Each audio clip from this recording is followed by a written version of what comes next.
Again, in an effort to raise our students up to the next level, and instead of just practicing one block at a time, another thing that's good for us to do is start putting things in combinations. So for block practice, low block and high block going together makes some good sense. You can give the students a lot of scenarios and help them picture somebody trying to kick them low and then trying to squish their head down into the ceiling, into the concrete or something, right? So they're going to low block that kick and they're going to high block trying to protect their head, right? But it's going to both happen with the same hand. So we want to build up some coordination with this. So starting from chumbi, feet underneath my shoulders here.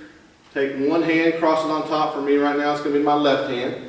If that hand's on top, then I'm going to step my left foot forward into a front stance. Low block, keeping my feet where they are. Just shift my hand above my head now to a high block. You can have them do this, practice from a seated position if you want to, so that way you don't worry about the stance first. Just have them practice cross, low, high. Cross, low, high. Same thing other side.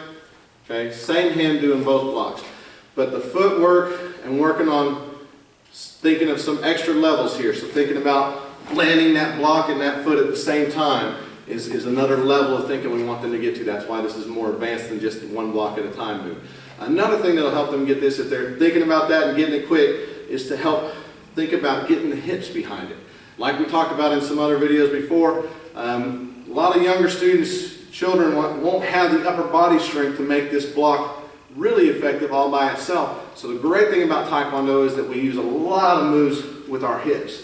And our hips will help get the whole body weight behind that move. So from a low block, once I get my cross down, I'll twist my hips back like I'm winding up for a baseball swing or a golf swing or something, right? And then I'll throw my hips, twist them as I throw my foot forward to help get that low block. Landing solid is a hard thing for beginners to do. A lot of times, you'll see that. It's an over-exaggeration. They throw too far. So help them learn and help them practice at home to fix it and stick it.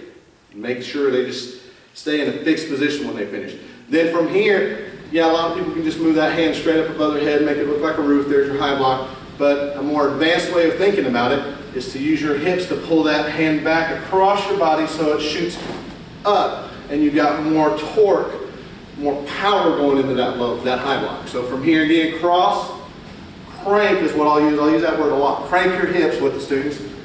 Low, crank your hips back, high. And now work on their low block and high block. Later on we may add a front kick to this to work on a balance perspective before we do it too. There's a lot of ways we can take this drill to the next level with them, but low block, high block together is a good start to help them thinking about hips, hand-foot timing, and a little bit more upper level thinking for their coordination.